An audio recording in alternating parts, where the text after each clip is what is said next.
Ya, bismillah, alhamdulillah, wassalatu wassalamu ala rasulillahi wa ba'd. Hukum tentang kurban ini sebenarnya diikhtilafkan oleh para ulama.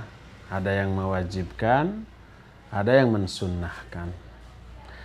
Tapi saya pribadi lebih cenderung kepada yang mewajibkan bagi orang-orang yang mampu. Berdasarkan banyak dalil tentang masalah itu.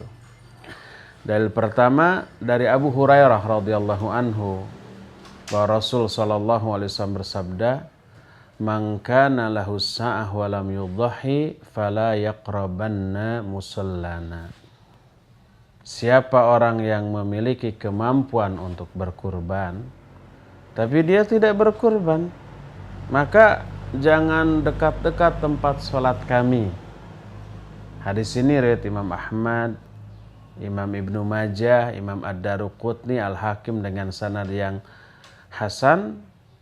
Seolah-olah kata Syekh Ali Hasan Al-Athari hafizahullahu ta'ala, beliau menyatakan seolah-olah orang itu sudah dianggap meninggalkan yang wajib, maka taqarrub, salat dia kepada Allah tidak ada artinya karena meninggalkan yang wajib tadi. Ini dalil yang pertama.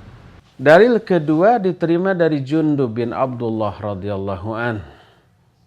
Dia menyatakan bahwa aku menyaksikan Rasul sallallahu alaihi wasallam pada hari penyembelihan, beliau bersabda, kata beliau, "Man dzabaha qabla ayyusalliya falyu'id makanaha ukhra wa man lam yadbah falyadbah."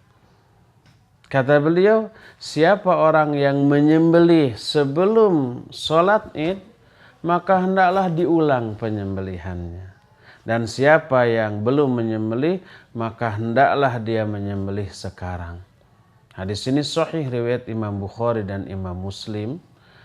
Dan hadis ini bernada amr. Amr itu perintah. Siapa yang menyembelih sebelum sholat id, hendaklah diulang dengan nada perintah. Adanya lam amr, falyu'id makanaha ukhra. Dan siapa yang belum menyembelih, falyadbah, maka hendaklah dia menyembelih. Ini juga perintah. Dan perintah menunjukkan wajib. Ini dalil yang kedua. Dalil yang ketiga diterima dari Mikhnaf bin Sulaim radhiyallahu an, bahwa dia mendengar Rasul sallallahu alaihi wasallam pada waktu khutbah haji wada. Nabi sallallahu alaihi wasallam bersabda, "Ala ahli kulli baitin fi kulli amin udhiyah wa atirah. Atadruna mal atirah? Hadhihi allati yaqulu anha an-nas ar-rajabiyah." Kata Nabi sallallahu alaihi wasallam, bagi setiap satu keluarga di setiap tahun wajib melakukan udhiyah dan atirah. Tahu nggak kalian apakah atirah itu? Atirah itu adalah apa yang oleh orang-orang sekarang disebut dengan sebutan rojabiyah. Hadis ini menunjukkan ada dua kewajiban bagi setiap satu keluarga di setiap tahun. Pertama udhiyah. Udhiyah ini kurban yang dilakukan pada tanggal 10 Dzulhijjah, dan yang kedua adalah atirah. Atirah ini rojabiyah. Rojabiyah ini sesembelihan yang dilakukan di bulan Rajab. Tapi Al-Imam Ibnul Athir dalam kitab Jami'ul Usul menyatakan bahwa rojabiyah ini sudah mansukh. Ini hanya diwajibkan di awal-awal permulaan Islam. Tapi kewajiban untuk melakukan kurban tidak ada yang memansukhnya. Sehingga tersisalah satu kewajiban bagi setiap keluarga dalam setiap tahun, yaitu udhiyah yang disebut dengan kurban tadi.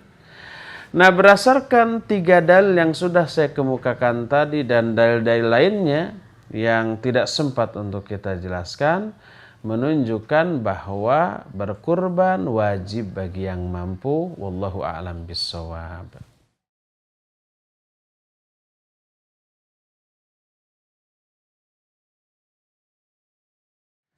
Ya, adapun kriteria hewan yang layak dijadikan kurban, pertama dari segi kondisi, dia harus sehat. Dia harus selamat juga dari aib.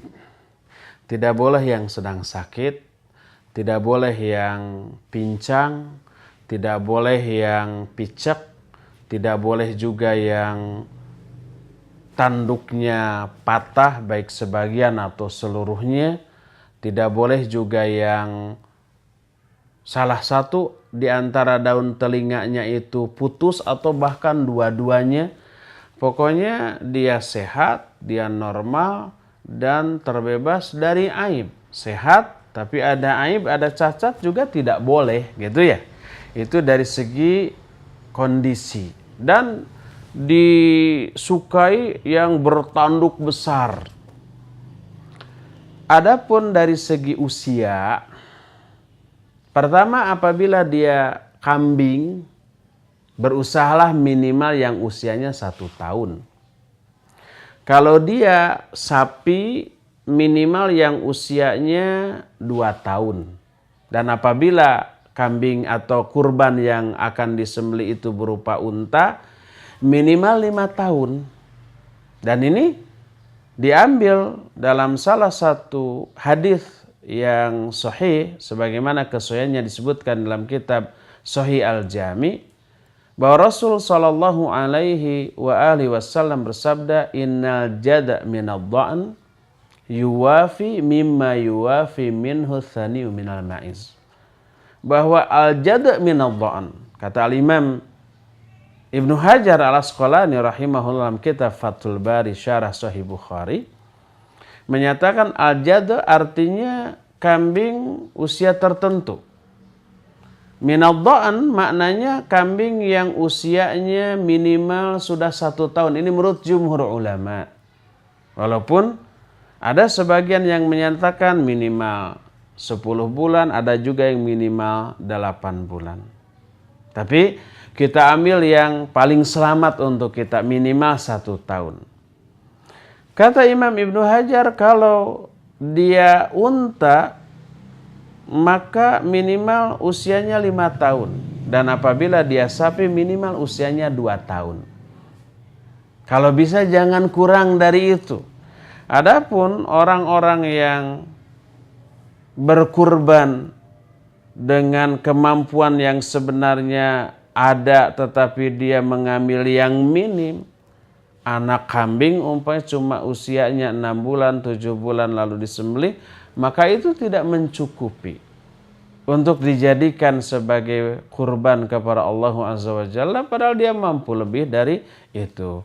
Itulah kriteria hewan kurban. Wallahu a'lam bishawab.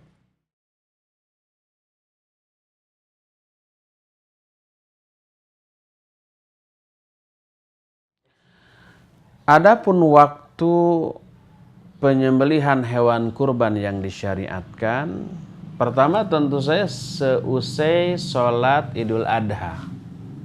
Kalau sebelum sholat Idul Adha nggak boleh. Sebagaimana hadis tadi, man dhabaha qabla ayyusalliya falyu'id makanaha ukhra. Siapa yang menyembelih sebelum selesai sholat, hendaklah diulang penyembelihannya. Berarti tidak sah kalau sebelum sholat Id. Jadi harus setelah sholat Id, dan terus berlangsung waktu penyembelihan itu sampai tanggal 13 Dzulhijjah. Boleh tanggal 11, boleh tanggal 12, boleh tanggal 13. 3 hari itu disebut dengan hari-hari tasyrik. Nabi sallallahu alaihi wasallam bersabda, kullu ayyamit tasyrik dzabhun. Semua hari-hari tasyrik adalah hari penyembelihan. Sehingga waktu untuk menyembelih ini 4 hari, tanggal 10, 11, 12, dan 13 Dzulhijjah.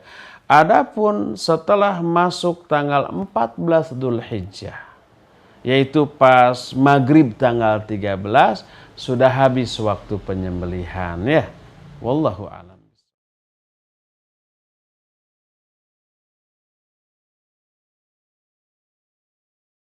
Adapun yang berhak memakan daging dari hewan kurban yang disembelih, pertama tentu saja orang yang kurbannya itu sendiri.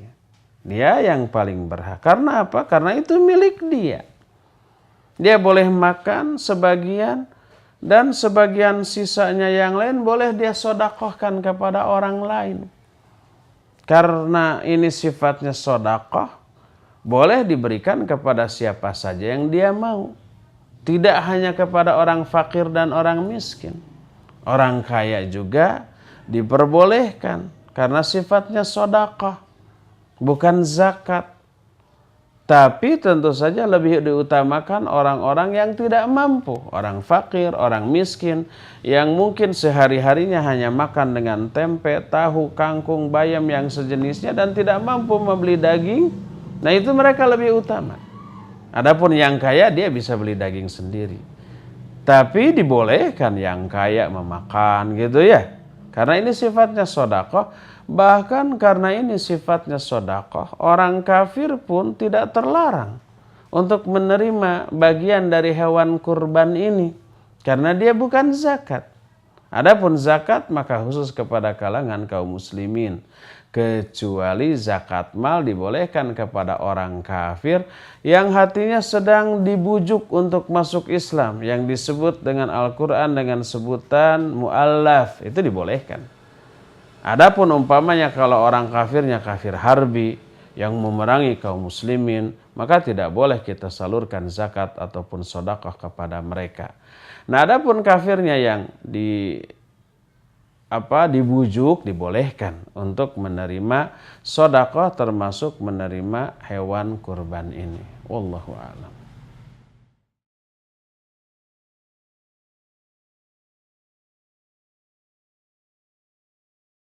Iya, berkaitan dengan penyembelihan, pertama lebih utama orang yang berkurban itu dia menyembelih sendiri dengan tangannya, ya. Tapi kalau dia tidak mampu, baik secara mental dia tidak siap melihat darah gitu ya, secara teknis juga dia tidak bisa untuk menyembelih, khawatir salah, khawatir tidak mati, khawatir tenaganya kurang gitu ya, maka dia boleh untuk mendelegasikan, mewakilkan kepada orang lain yang mampu melakukannya. Lalu bagaimana cara menyembelih? Ya, cara menyembelih hewan kurban tidak ada bedanya dengan cara menyembelih di luar kurban. Baik ayam, ataupun kambing, ataupun sapi ya. Intinya begini, yang wajib bagi dia, orang yang akan menyembelihnya itu pertama harus seorang muslim. Lebih berilmu, lebih soleh, lebih bagus. Tapi kalau yang menyembelih itu ahli maksiat atau ahli bid'ah, dan bid'ahnya dan maksiatnya bukan bid'ah dan maksiat mukaffirah, bukan yang menyebabkan pelakunya keluar dari Islam, maka dibolehkan dia menyembelih dan sesembelihannya halal untuk dimakan. Itu yang pertama. Kedua, orang yang akan menyembelih wajib meniatkan sesembelihannya itu untuk Allah Azza wa Jalla. Tidak boleh dia niatkan untuk berhala. Allah Azza wa Jalla berfirman dalam Al-Quran, Qul inna sholati wa nusuki wa mahyaya wa mamati lillahi rabbil alamin. Katakan oleh Muhammad, sesungguhnya ibadahku dan sesembelihanku, hidupku dan matiku semuanya itu lillah, untuk Allah dan bukan untuk yang lain. Termasuk sesembelihan. Maka wajib niatkan bahwa dia menyembelihnya itu untuk Allah Azza wa Jalla. Bukan untuk berhala, bukan untuk ruh-ruh yang sudah meninggal, arwah-arwah yang sudah meninggal, bukan untuk jin, untuk setan yang menguasai daerah itu, bukan. Kalau diniatkan untuk itu maka haram, tidak boleh. Orangnya dosa dan terjerumus ke dalam syirik besar dan hasil sesembelihannya menjadi haram. Itu yang kedua, niat dari orang yang menyembelihnya. Ketiga, wajib orang yang akan menyembelih itu mengucapkan nama Allah, Bismillah. Tanpa Ar-Rahman Ar-Rahim ya. Dan disunahkan dia juga bertakbir. Bismillahi Allahu Akbar. Bismillahnya wajib, takbirnya sunnah. Sehingga apabila ada orang yang hanya mengucapkan bismillah saja tanpa Allahu Akbar, maka sah dan itu ibadah dan hasil sesembelihannya menjadi halal. Ini yang ketiga, dia wajib membaca bismillah. Keempat, hendaklah hewan yang disembelihnya itu putus 2 urat lehernya. 1 urat sebagai jalan nafas, 1 lagi sebagai jalan makanan. Yang telah dikunyah oleh hewan itu kan disalurkan sampai ke perut dan seterusnya. Nah, 2 urat leher itu wajib putus. Siapa yang menyembelih tapi tidak putus salah satu dari kedua-duanya, apalagi tidak putus dua-duanya, maka menjadi bangkailah hewan itu. Walaupun dia mati, matinya akan lama karena tidak putus. Suplai udara atau oksigen dan suplai makanan masih terus, tapi dia terluka parah, umpamanya lehernya menganga gitu ya, akibat sembelihan tadi. Tapi 2 ini tidak terputus, dia akan lama menderitanya. Walaupun mungkin akhirnya mati, maka dia jadi bangkai. Maka perhatikan bagi orang yang akan menyembelih, putus enggak kedua urat leher yang ada di tenggorokannya tersebut. Kalau putus, iya berarti sah. Tapi kalau tidak putus salah satu atau dua-duanya, maka sesembelihan itu tidaklah sah. Nah, itu 4 yang harus diperhatikan. Ya. Adapun yang kelima, tidak boleh menyembelih binatang dengan cara yang menyakiti secara berlebihan. Dengan cara dipukul dulu gitu ya. Dengan cara umpamanya ditakut-takuti dulu. Dengan cara umpamanya si goloknya itu diperlihatkan di hadapan si hewannya. Apalagi ditempel-tempelkan dalam rangka bercanda gitu ya. Atau termasuk menyembelih hewan kurban di hadapan hewan yang nanti akan disembelih. Melihat kawannya sudah disembelih begitu dengan darah yang bertebaran kemana-mana, dia stres loh. Dan itu penderitaan secara psikis bagi binatang yang akan disembelih. Maka hindarkan tempat menyembelih hewan kurban dengan hewan-hewan kurban yang belum disembelih, itu dijauhkan, jangan sampai mereka melihat. Kalau melihat mereka stres, kemudian menderita. Ya, itulah beberapa adab yang harus diperhatikan ketika akan menyembelih. Wallahu a'lam.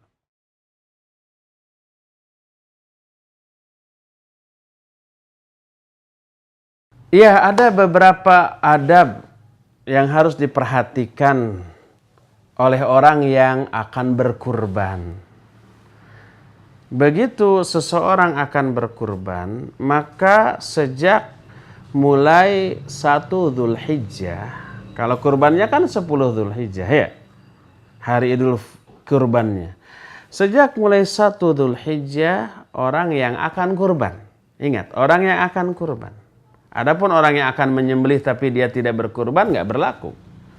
Ini orang yang akan berkurban, dia tidak boleh memotong kukunya, memotong rambutnya, atau mencabuti bulu ketiaknya, atau umpamanya memotong kumisnya, memotong bulu kemaluannya, sampai dia menyembelih. Berdasarkan satu hadis yang diriwayatkan oleh Imam Muslim, Abu Daud, An-Nasai, dan yang lain-lainnya dengan sanad yang sahih, Nabi SAW bersabda, "Idza dakhala al-'ashara fa arada ahadukum ayudhiya fala yamussa min sya'rihi wala min basyarihi syai'a." Apabila sudah masuk 10 hari pertama di bulan Dzulhijjah, lalu salah seorang di antara kalian akan berkurban, maka janganlah dia memotong rambutnya sedikit pun atau kulitnya sedikit pun. Yang dimaksud memotong rambut yang terlarang adalah baik rambutnya dengan cara dicukur gitu ya, atau digunting, atau kumisnya gitu ya, atau kukunya, atau bulu kemaluannya, termasuk mencabuti bulu ketiak yang selama ini itu semua sunnah umpamanya.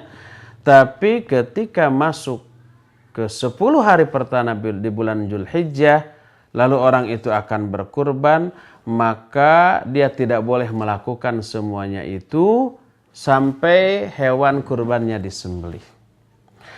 Timbul pertanyaan, apakah ini hukumnya wajib? Iya, wajib. Dengan kata lain, haram untuk memotong rambut, memotong kuku. Lalu, bila ini dilanggar, adakah kifaratnya?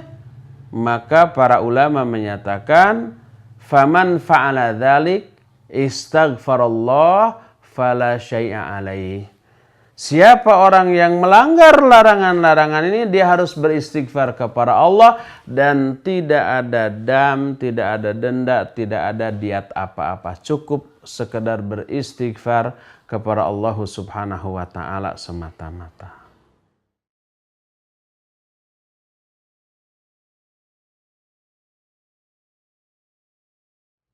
Bagaimana hukum memberi upah kepada jagal atau kepada orang yang menguliti atau kepada panitia?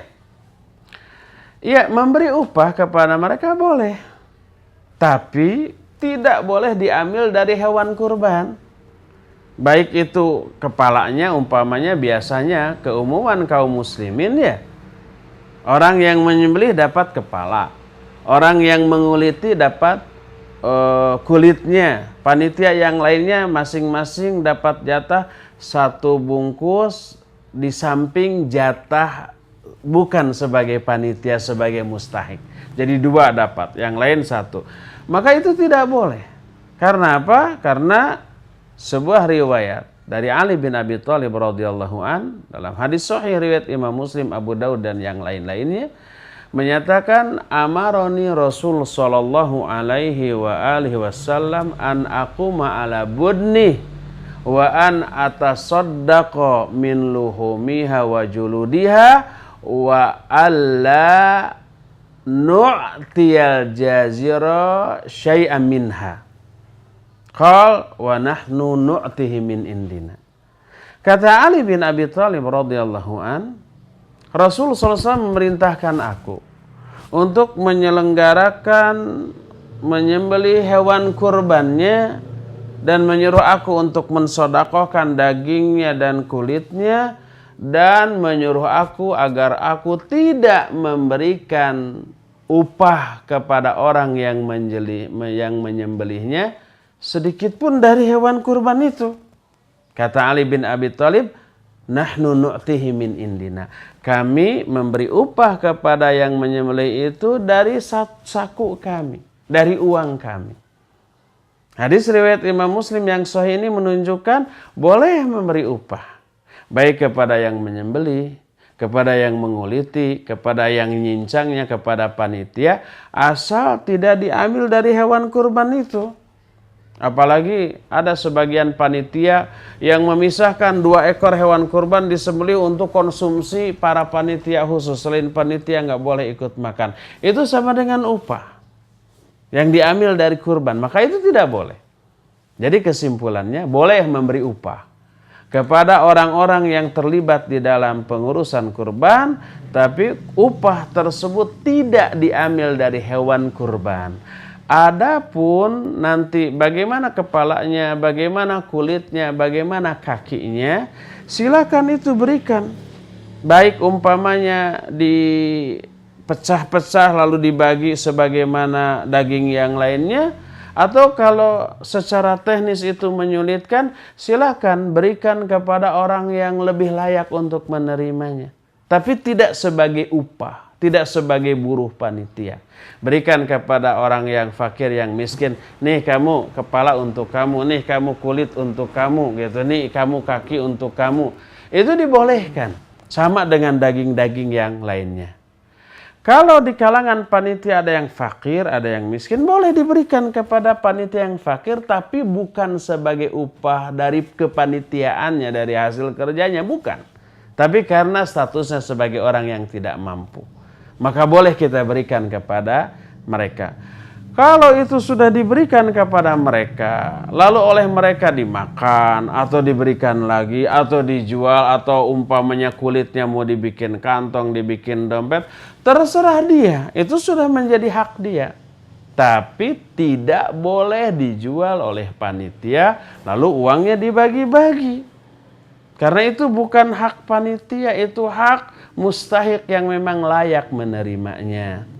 Oleh karena itu, berikan upah kepada panitia yang nyembelih, yang nguliti, tapi jangan diambil upahnya dari hewan kurban tersebut. Wallahu a'lam bishawab.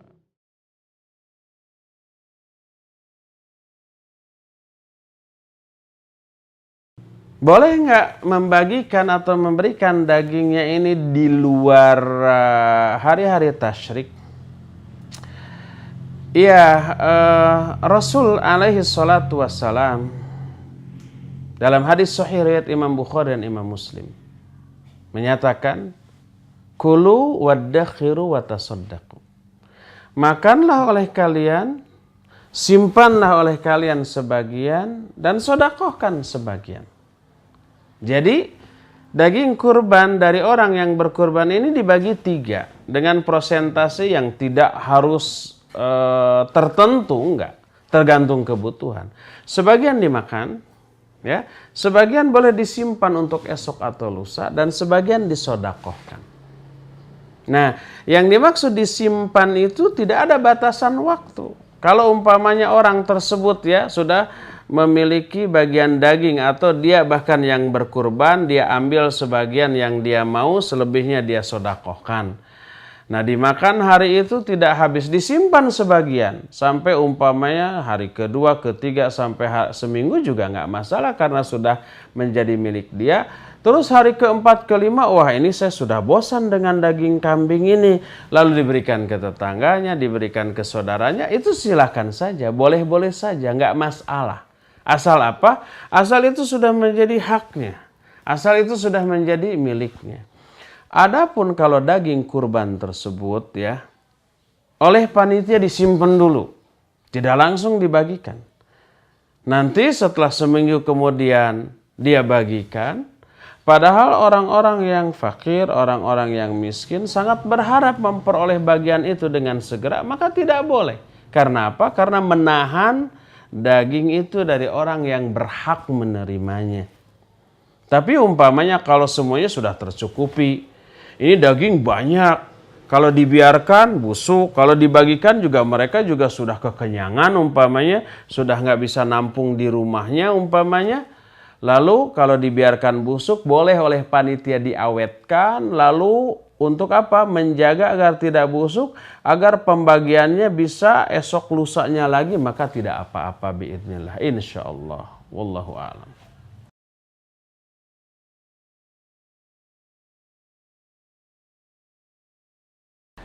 Boleh nggak kita mengirimkan hewan kurban ke tempat lain?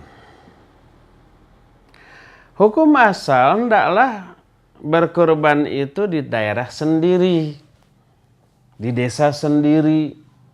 Jangan sampai yang jauh diberi, yang dekat tidak diberi. Itu akan menimbulkan madarat, menimbulkan kecemburuan sosial gitu ya, menimbulkan kemangkelan orang-orang fakir dan miskin yang dekat dengan kita, karena sodakohnya disalurkan ke yang jauh padahal yang dekat juga membutuhkan. Itu hukum asalnya. Kecuali kalau di daerah kita sudah terpenuhi karena yang kurban banyak gitu ya, semua yang ada di daerah kita sudah terpenuhi semuanya, malah melimpah, boleh kita offer ke kota lain, ke daerah lain, sebagai bentuk solidaritas kita, perhatian, kepedulian kita kepada saudara-saudara kita yang jauh, dengan syarat sekali lagi, kalau memang di daerah kita sendiri sudah terpenuhi. Adapun kalau di daerah kita belum terpenuhi, lalu kita offer ke daerah lain, lalu menimbulkan madarat berupa kekecewaan fakir miskin di daerah kita sendiri, mangkal mereka, akhirnya mendoakan keburukan bagi kita, maka itu tidak boleh. Karena apa? Karena menimbulkan madarat karena sikap kita tersebut. Wallahu a'lam.